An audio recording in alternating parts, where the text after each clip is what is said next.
comment. He said, "A man with an experience is never at the mercy of a man with an argument." And I was impressed by that, although I really didn't think deeply about it.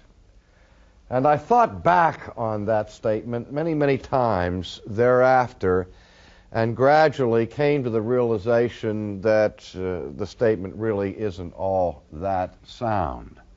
Because even if we have an experience that is powerful and life-transforming, that experience is still open to interpretation and to evaluation and to analysis.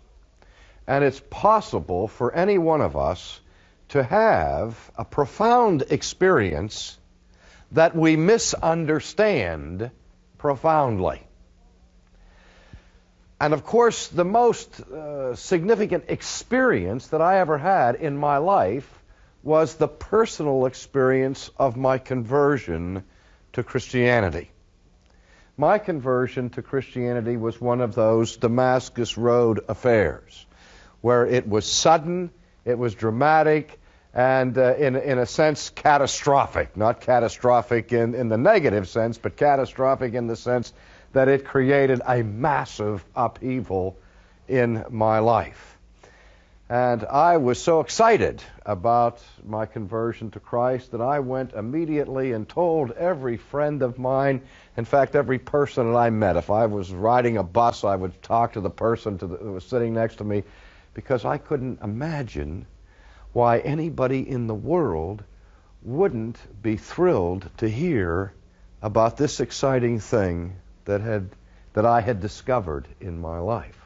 I really felt like a person who had discovered the pearl of great price and thought that everyone had an equal admiration for that sort of jewelry as I had recently acquired. But I soon discovered that in fact that was not the case. And people, in many cases, simply didn't believe what I was saying, and others found it necessary to explain for me my experience. They would criticize it, they would analyze it, they would deny it. And the argument that I heard, I think, more often than any argument, was this. They said, "R.C., don't you see what has happened to you? What has happened to you is that you have come to religion because you needed some kind of crutch to assist you through life. You needed what Karl Marx had called the opiate for the masses, some kind of bromide that would make the difficulties of your existence more bearable. And so, out of some deep-rooted psychological need of one kind or another, you have entered into this religious experience." And they said, "Don't you realize that what you've done is that you've allowed fantasy to replace reality? That you have experienced a common error of the creative imagination of human intelligence that the psychologists call wish projection.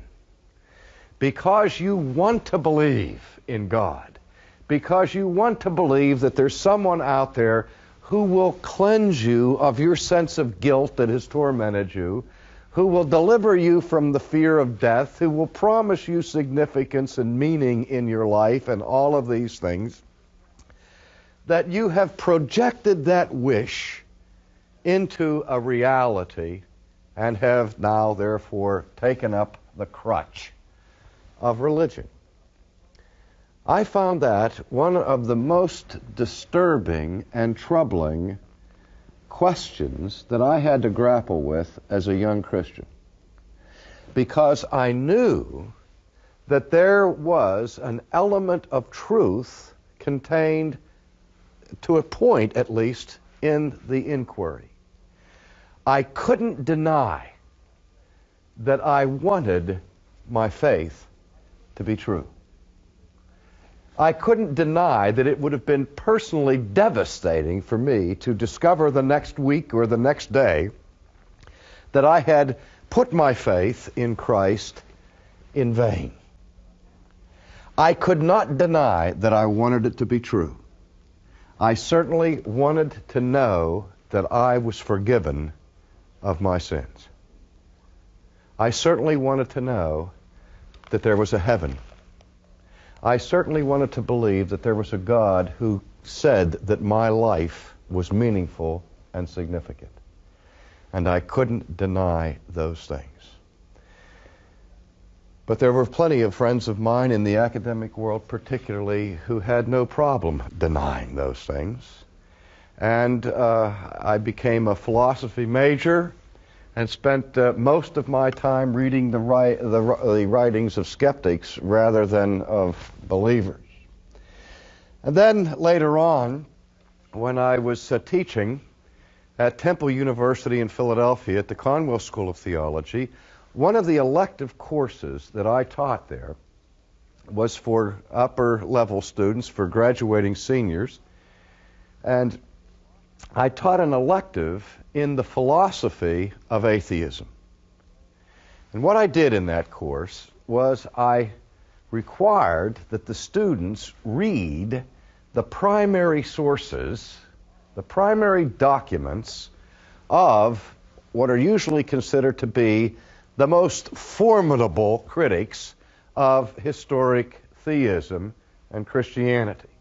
I made them read, for example, the writings of David Hume, of Ludwig Feuerbach, of Karl Marx, of Sigmund Freud, of Walter Kaufmann, of Albert Camus, of Jean-Paul Sartre, of Bertrand Russell, and so on. And that it was a requirement of this course that we would read the arguments of the atheists and then try to grapple with their particular assertions.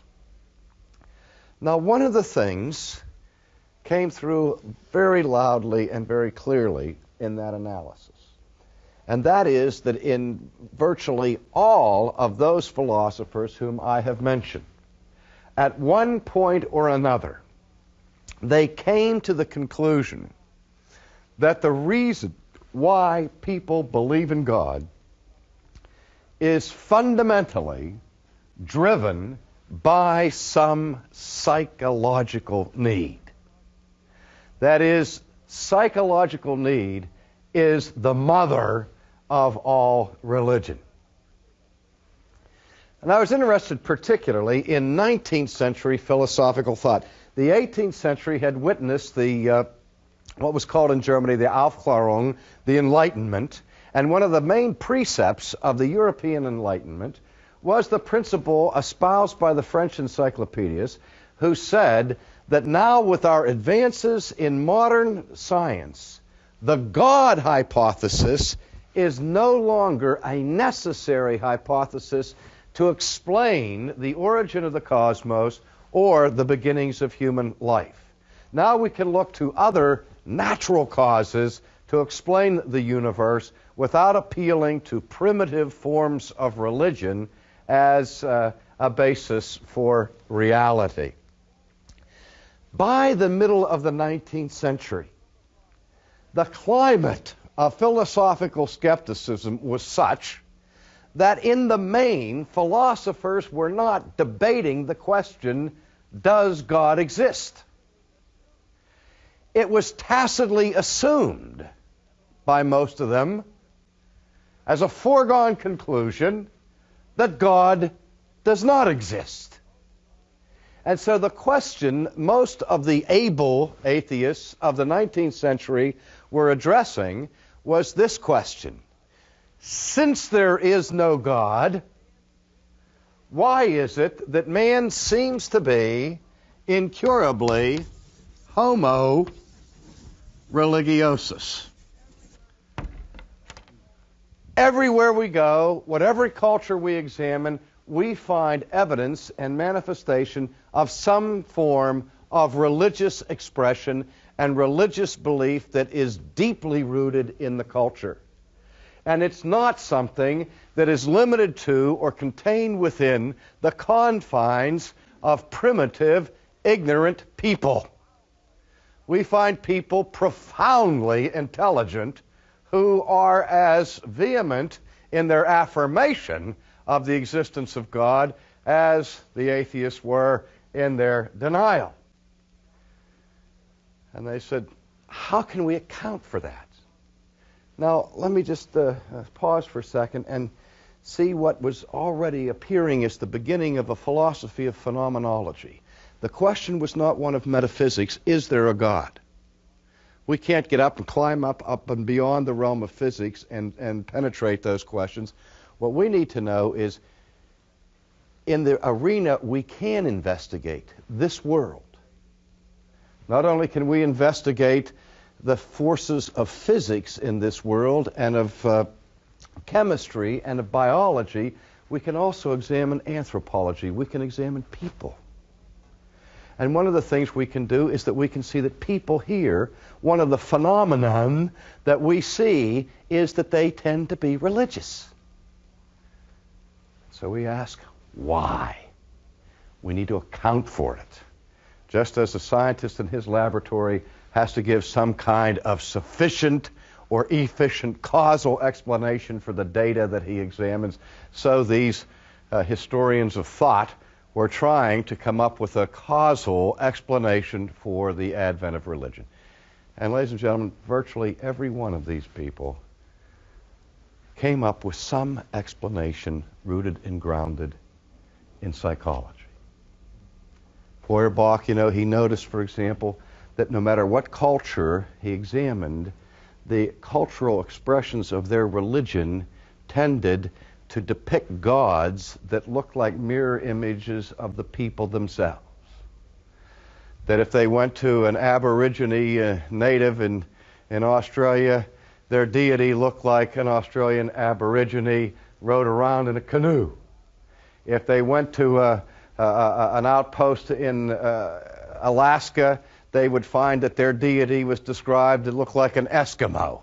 And it seems that people began to create God in their own image rather than understand themselves being created in God's image. And so Feuerbach said, all that God is in our concept is a projection of human characteristics elevated to the super or to the nth degree, sort of as a cosmic Superman. We understand power as a human trait. We just absolutize that, and we say God is omnipotent, all-powerful. We understand that human beings are capable of knowledge. They have science. We raise that to the nth degree and say God is a being who is omniscient. He has all knowledge, and so on. Karl Marx, as you well know, sought an economic explanation for the advent of religion. He said that the history of mankind is basically the history of the conflict of economic clashes between economic groups and so on. And he says in any world, in any society, those who control the wealth will always be in a minority, and the poor will always be in a majority. And the problem that the wealthy have is simple. How are we going to control the masses? How are we going to stop the masses from rising up in rebellion, attacking us, and taking the wealth and distributing it equally among themselves? And Marx says the twofold way that the wealthy control the masses are these. On the one hand, the wealthy control the legislation, so that Lady Justice removes her blindfold, according to Marx, and the law begins to reflect the vested interests of the ruling classes. The law will discriminate against certain groups who are not in power. He said that will happen. He said, but the most important tool that the owner has to control the slave, that the rich have to control the poor, is the tool of religion. Because what religion does is that it promises to the poor a better life in heaven, on the other side of the Jordan. If they be good slaves now and behave themselves on the plantation, then someday, by and by, swing down sweet chariot, or however that goes, and they're going to get carried away home to the other side of Jordan, and everything's going to be great.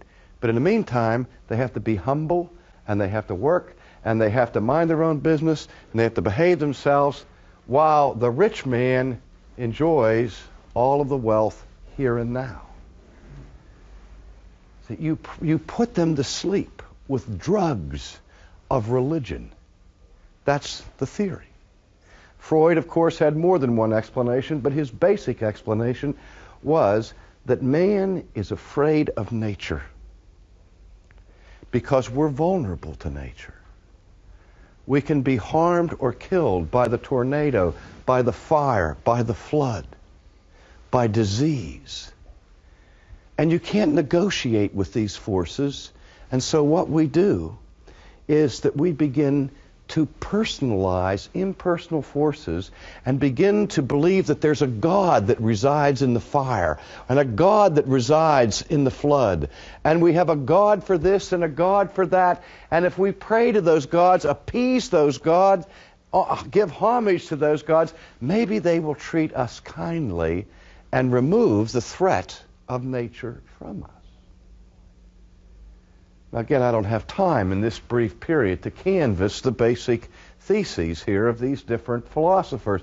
But the rudimentary principle is religion is the invention that comes out of some deep-rooted psychological need. I don't need to labor that anymore, do I? I think we've all heard it enough. Now, I want to say this in response. When somebody is accused of a crime in our criminal justice system, it is the task of the prosecution to prove the charges against the accused. And part of the procedure in police work and so on is to discover motive, means, and opportunity. If a person can establish that they had no possible opportunity or no possible means to commit the crime, it's very difficult to prove the crime against them, isn't it? But just because we prove that somebody has the motive, the means, and the opportunity to commit a crime does not mean that the person is guilty. We may be able to show, for example, if one person is murdered, we may be able to find 50 different people that had a motive to kill that person, had the opportunity to kill that person, and had the wherewithal to do it. You need more than that to convict of the crime. I hope we understand that. Now, I have no quarrel with Freud or Marx or Feuerbach or Sartre or Kaufmann or any of this in terms of their making it very clear that human beings indeed do have the capacity to invent religion. I think we have to admit that freely. We have brains, we have the ability to project ideas, we have the ability to project wishes, we have the ability to be engaged in fantasy. We know that.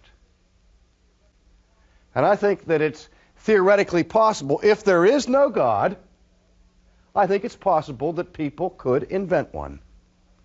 We have the motive, we have the means, we have the opportunity. I don't think we'd invent the God of Scripture. I don't think we'd invent a God who's holy. I don't think we'd invent a God who demands perfect obedience to him with the threat of everlasting torment if we fail in that. But that's another story. But I'm granting at the outset that we do have a psychological motive to invent God. But what I'm pleading for in this brief message this evening is to understand two things. That just because man has the ability to invent God does not mean that that's how the idea of God came about. It's also more than possible that the reason why the world is incurably religious is because there is a God who has so clearly and manifestly demonstrated his existence to mankind that knowledge of him is virtually inescapable. That's another alternative explanation. But more important to the point right now is that we have to say to our atheist friends, hold the phone a minute. I'm willing to grant to you that I have a vested interest in believing in God. Are you willing to grant to me that there are also powerful psychological motives that many people have to deny the existence of God? That the worst news that some people I know could ever discover is that there's a God who will hold them accountable for their lives. Because if there is a bias, the bias can be in the other direction. There's a strong reason why I wouldn't want God to exist, namely that if I have sinned, if God exists, then I understand that I am guilty before him and that I am going to be held ultimately accountable. And if that's the way, if I am in a relationship to God that is one of alienation and estrangement and disobedience, then I hope with all of my heart and soul that he doesn't exist. Do we understand that? And now I'm trying to say is the question of the existence of God can never be resolved on the basis of our psychology. That's a question that we have to deal with on other grounds, on objective grounds of objective philosophical argument, not on the basis of what my psychological disposition is or what your psychological disposition is. I have to say at the outfit, yes, I want there to be a God. And if you're going to be honest with me, tell me, and maybe you're saying to me, oh, I do too, R.C. Boy, I really want to believe it. Please persuade me of it. You know, and if that's your disposition, put it on the table. If your disposition is, boy, that's the last thing I hope is true. But the point is, nobody's neutral about this question. I've never met somebody that was neutral. Because there is no neutrality when it comes to moral responsibility, ultimately. And you know what I've noticed in my debates with atheists is that I almost never meet somebody who said, oh, how I wish that were true. And that surprises me, because I can't imagine why any human being wouldn't want it to be true that there is a God who is willing to forgive them of every sin that they've ever committed. A God that will give them life that will go forever. A God that will guarantee to them that everything that takes place in their existence is significant. And there's no such thing as futility in your labor. Maybe what people have is that they're afraid to believe it because it's too good to be true. I mean, they have been disappointed so many times in their lives by believing things that didn't come to pass as they had hoped, that they're almost saying, hey, you know, I don't dare believe that. But usually what I'm engaged with in discussions with atheists is with a spirit of hostility. People seem to be saying, man, that's bad news. Don't talk to me about the existence of God. Now, long before Freud and Marx and Feuerbach and these people ever speculated on the question of the psychology of theism, the Apostle Paul, centuries ago, set forth in his philosophical framework a psychology of atheism. The New Testament gives a rational explanation for why there might be, in fact is, a negative bias deeply rooted in the human heart against the existence of God. And again, I would like to take a few minutes to look at that treatment, which is well known as it is found in the first chapter of Paul's letter to the Romans. Beginning in chapter 1, verse 18, we read this report. For the wrath of God is revealed from heaven against all ungodliness and unrighteousness of men who suppress the truth in unrighteousness. Now let me just quickly comment on this introductory verse to this segment of the epistle. First of all, the word that the apostle uses here that is translated wrath is the word orge. It's one of the words in the Greek language that can be translated anger or wrath. We get a different English word from it. You may be able to guess what word that is. It's the word orgy. Now, we don't think of orgies in terms of anger, do we? We use the term orgy to describe an unrestrained, unrestricted, unbridled involvement or manifestation of sensuality and sex and partying and all the rest. An orgy. A liberation of human passion without restraint.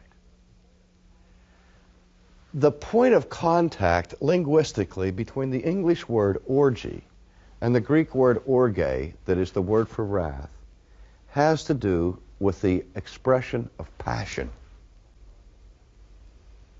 Unbridled passion. The link is this. What the apostle is saying here is not only that God's experiencing wrath about something. He's not saying that God is merely irritated or annoyed or is simply angry. But really the force of this teaching is that God is furious. That God in heaven is enraged about something.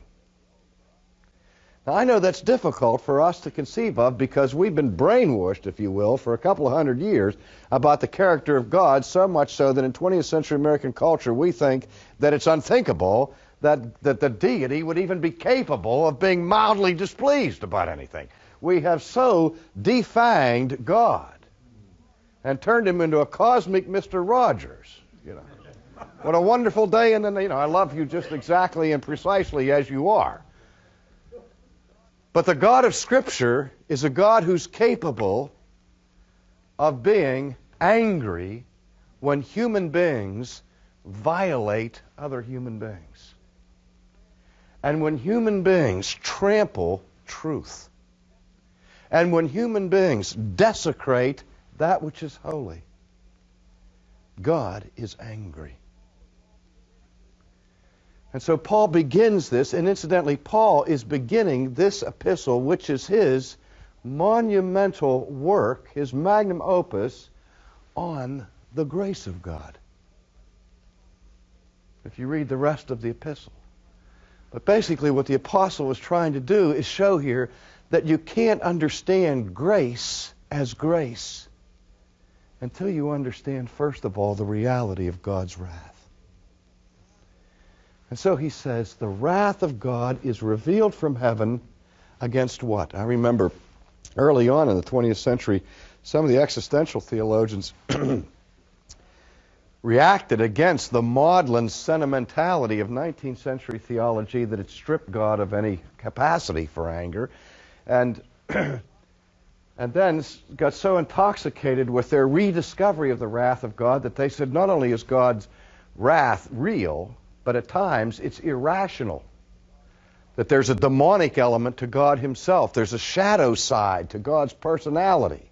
Almost a Jekyll and Hyde thing, yin and yang, good and evil, within God himself. And he has these temper tantrums. Now the idea of an irrational eruption of anger in God himself would indicate God's becoming violently angry with no just cause. Arbitrary wrath. Flying off the handle for no good reason. But that's not what Paul is talking about. He says the wrath of God is revealed from heaven against all ungodliness and unrighteousness of men. There is a reason for his anger. It's a twofold reason. This is really a hendiades as a Greek structure here in the language, which it simply means that two different words are used to point to one particular problem. What Paul is saying, get this, think carefully, is that God is enraged because of a particular sin that God regards as both being unjust and irreligious.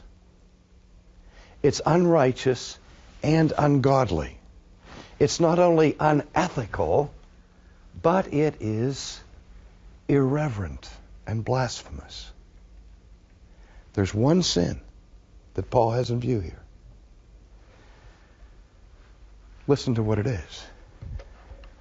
Who suppress the truth in unrighteousness. If you want to know what ignites the fury of God, it is the suppression of his revealed truth. My translation, at least, uses the term suppress. Some of you have different translations, and other translations that I've read of that text in Romans say that some who hold the truth in unrighteousness. I've read repress the truth. I've read hinder the truth. I've read stifle the truth. The verb is the verb that comes from the Greek word katakain. Katakain, which means to hold down against resistance. It's the term that is used in the New Testament when the apostles are held against their will in prison. They're incarcerated. The image that the verb suggests is this. If there were a giant spring with heavy, thick coils, and for me to compress that spring, I would have to press down upon it on all my might. But the only way I could keep the spring down is if I kept pressing down on it, because the moment I released the pressure, the spring would come back up. Katakain. It has a positive meaning when Paul admonishes his disciple Timothy and says to him, hold fast that which you have received. It's the same verb. Hang on to it. Don't let it go. Exert all the power you can to keep it in your grasp. That's the force of this verb, katakain. But again, Paul says that God is angry because people are suppressing unrighteously, immorally, unethically, some kind of truth. What kind of truth? Is it some kind of political conspiracy that's been covered up? Is this Watergate that we're talking about in the first century?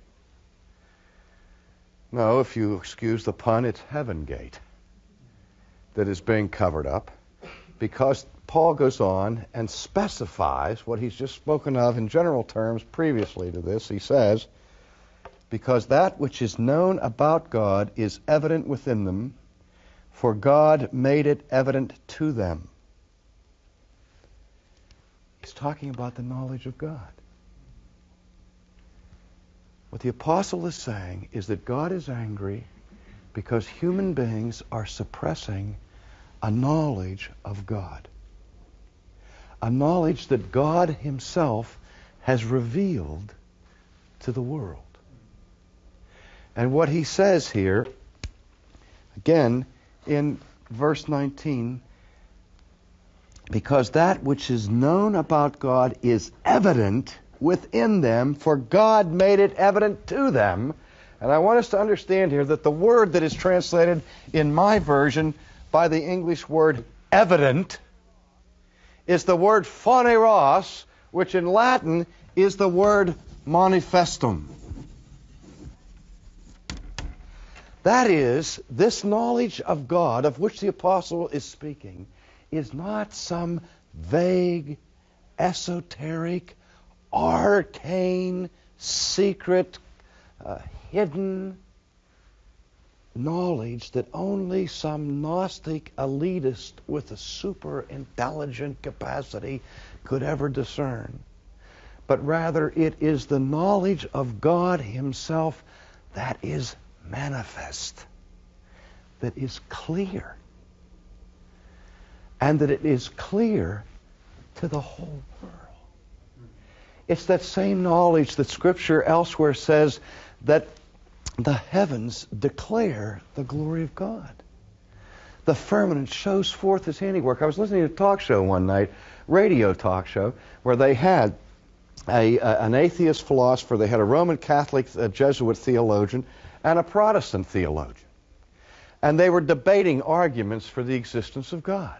And they were getting in all kinds of sophisticated debates about the ontological argument and the cosmological argument and so on.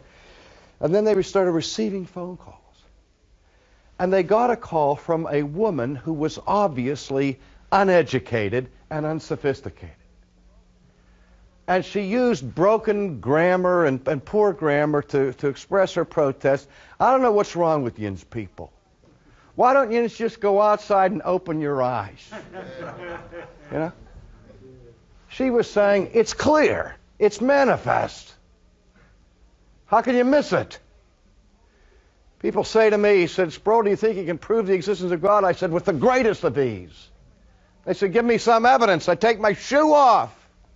I said, look at that. That proves conclusively, compellingly, demonstratively the eternal existence of Almighty God. Oh, they say, you mean you're giving probable evidence? No, I'm giving certainty. I said, why? I said, if it exists, if you see a shoe here, if there's anything here that's a shoe, then something exists necessarily. Something has the power of existence in and of itself eternally, or the simplest child can understand nothing could possibly exist now. Because if there was ever a time when there was nothing, this is a manifest impossibility.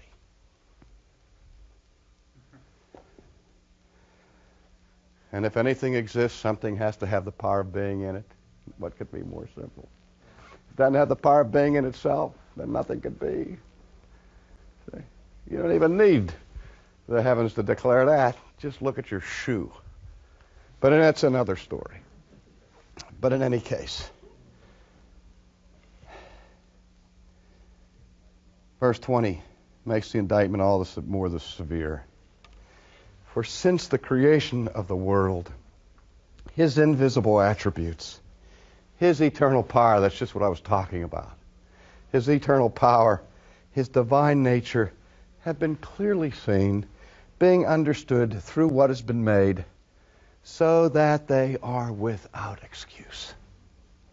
Now there's a couple things I want you to notice about this text.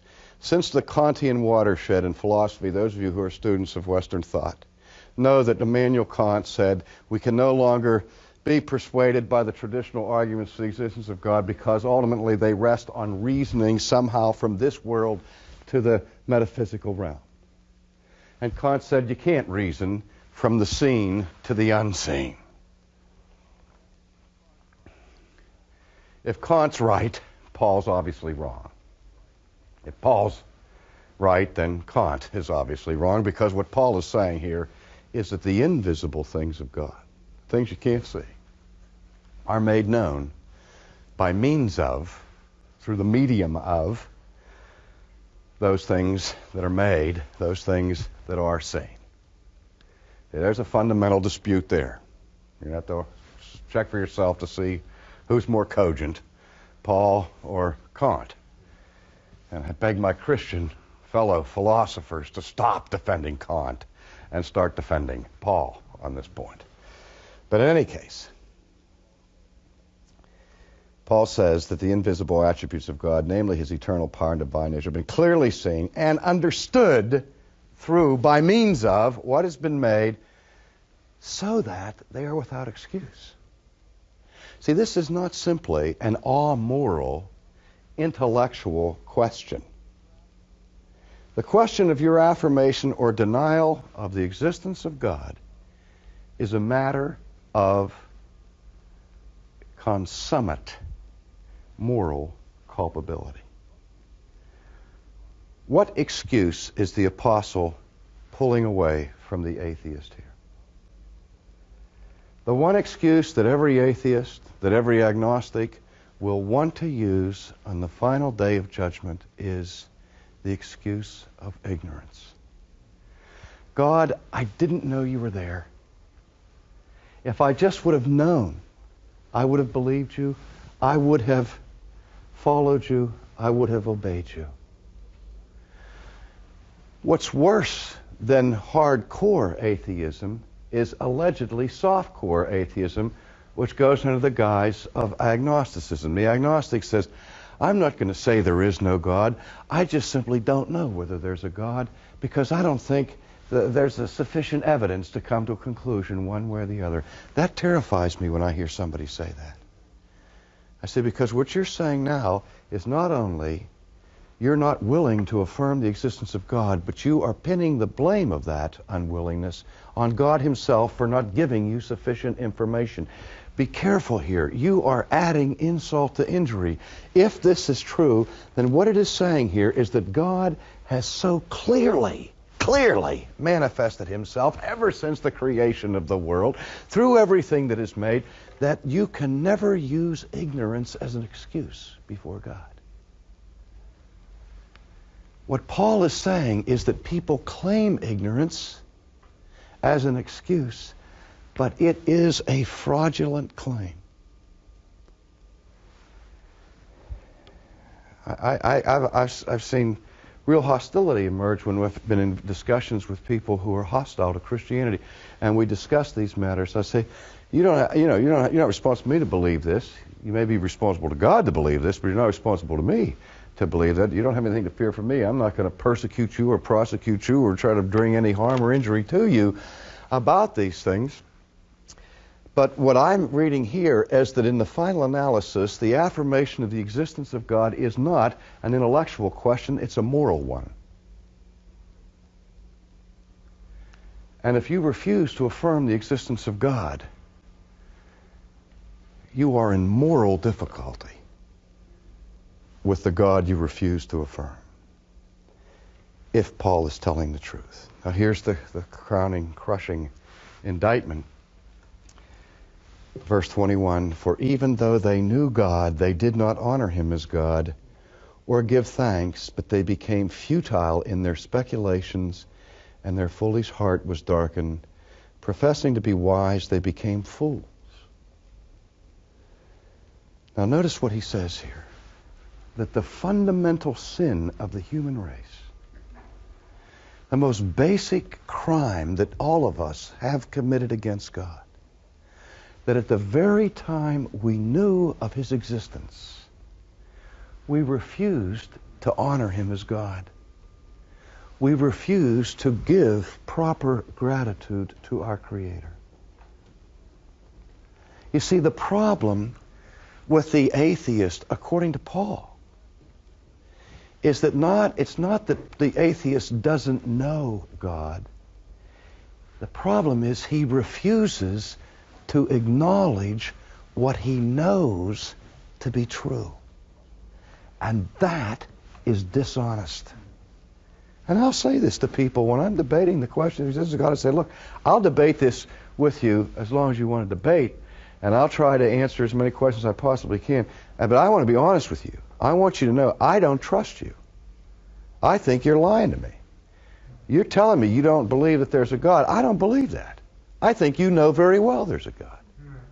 And you're trying as hard as you can to escape that knowledge. That's what I say to them. And it makes them furious in most cases. But I mean, I have to say that because that's what the New Testament declares. Paul's not pulling any punches here.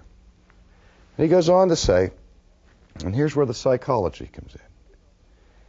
Professing themselves to be wise, they became fools, and they exchanged the glory of the incorruptible God for an image in the form of corruptible man and of birds and four-footed animals and crawling creatures.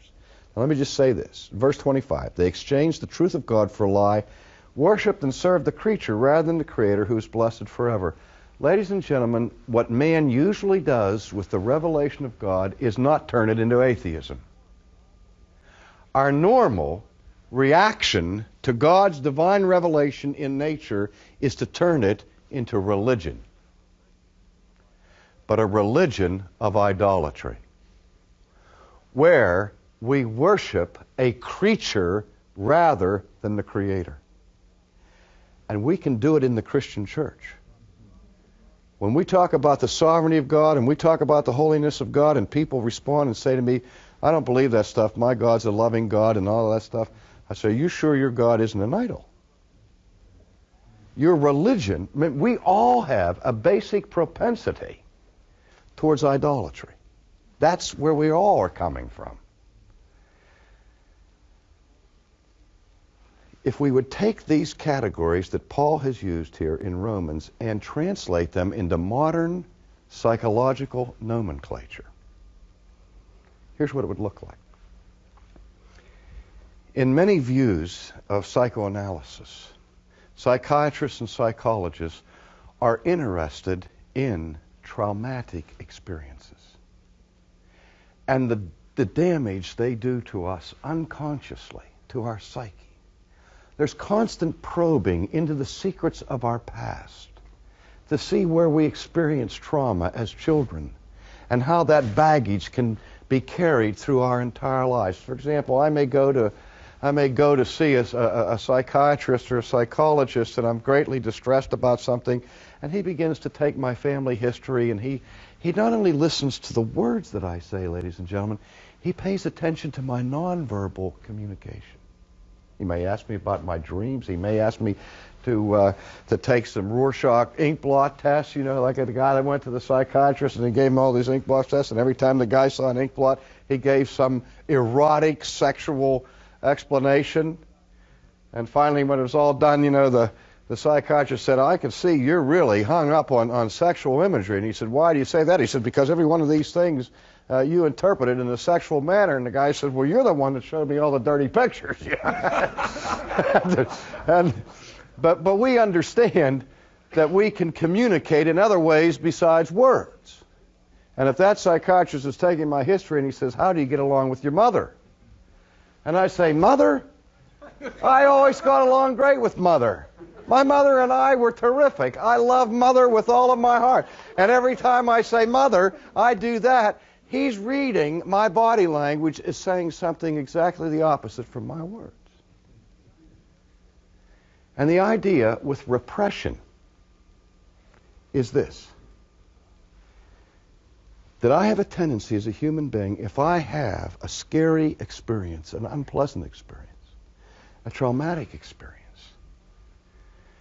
to try to take the memory of that and bury it as deep as possible into my subconscious.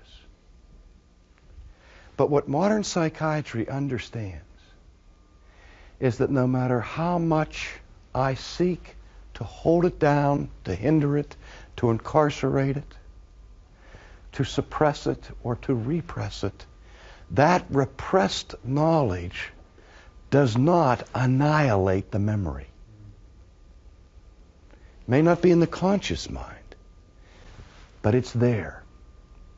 And like Freud used to say, it's like if you expelled a boy from class, from school, and once you send him out of the classroom, he runs around out in the playground and he picks up pebbles and he comes out, starts throwing little stones at the window to let everybody know he's still out there.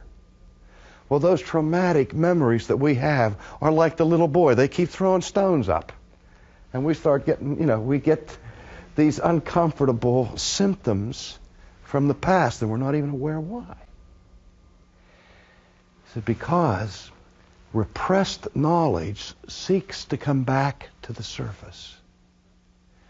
But when it comes up, ladies and gentlemen, it comes up disguised. It'll come out in a dream, in a strange symbol, in a strange tic or gesture, because it is too scary to come out in the form it went in. And so what we do is that we bring it back out, according to modern psychiatry, in a substituted form that is less threatening. We exchange the original idea for a counterfeit. This is exactly what the Apostle Paul is saying is the fundamental psychology of the human race with respect to God. That the scariest thing to a sinful person in all of the world is the holiness of God. And when God reveals His righteousness and His holiness to us, that is so scary to us that what we do is that we bury it as deeply as we possibly can in the depths of our psyche, but it cannot be destroyed. And there's a relationship between katakain in verse 18 and in the word metalasso in verse 25, which means exchange. We repress, then we exchange. We exchange the truth of God for a lie. We exchange the majesty of God for an idol. We exchange the law of God for human religion or for the denial of God. Because we have a deep psychological bias against a God who is holy. I remember reading a sermon by Jonathan Edwards where he titled it, Man, Naturally God's Enemy. He said there were certain things about God that men don't like. God is holy. He is all-powerful. And we don't like someone who is so holy to also be more powerful than we are. And he goes on to some other reasons for that, and then he says the thing we also hate is that God is immutable. And I thought, why? Why does that bother us, that God is immutable? Because Edwards says, you know, if I find a holy man, I may be able to bribe him and corrupt him and make him just like me. If I find a powerful man, a holy man who is powerful, he can get old and die. But God doesn't get old and die. And God is incorruptible. Not only is He holy now, but He's holy forever. He's never going to negotiate it. We have no hope that He'll ever negotiate it. And that terrifies us. So the bottom line is, if we're going to debate the existence of God, I think it would be wise to do it on grounds other than the psychological desirability or undesirability of Him. Because if we're talking about Yahweh, the God of Israel, we're talking about a God that people have every driving passion to deny.